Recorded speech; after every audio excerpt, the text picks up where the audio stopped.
This is Brett Johnson with the next of a set of restart principles.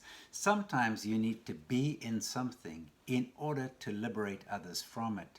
Sometimes you need to be in a situation if you're going to free others from it. I find people in banking systems, in the business world, in other situations, in NGOs and so on. And until you understand what's going on in that situation, it's hard to free others from it. So we find a situation where the child grew older, and she, being Moses' mom, took the child to Pharaoh's daughter and he became her son.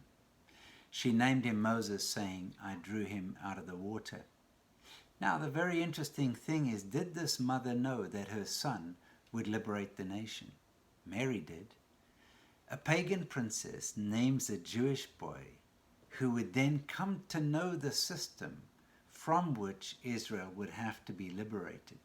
And so Moses knew the courts of Pharaoh because he grew up in those courts as a prince.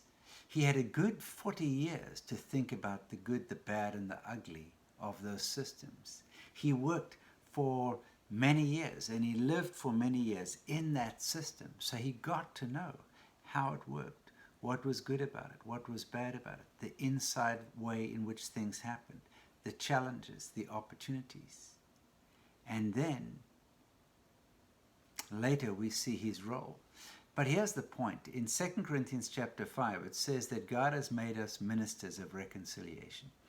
And you can rarely liberate people from a system unless you've been in that system, unless you know how it works, unless you've seen it from the inside. So many people I know sit in corporate jobs, and they work in government. They don't work in government because they think government is perfect. They see the flaws. They don't work in a corporate because they say this corporate is the be-all and the end-all. They see the difficulties. They've worked in banking, financial services. They worked in healthcare. And we've seen that during the crisis, the flaws of many of these systems are made apparent.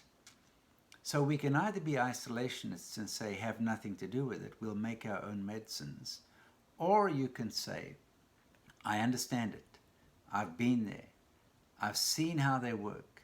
And therefore I understand their weaknesses and their strengths. I understand that from which God will need to liberate people. So often we have to be in a system before we can liberate people from it. Look at your experiences you've had.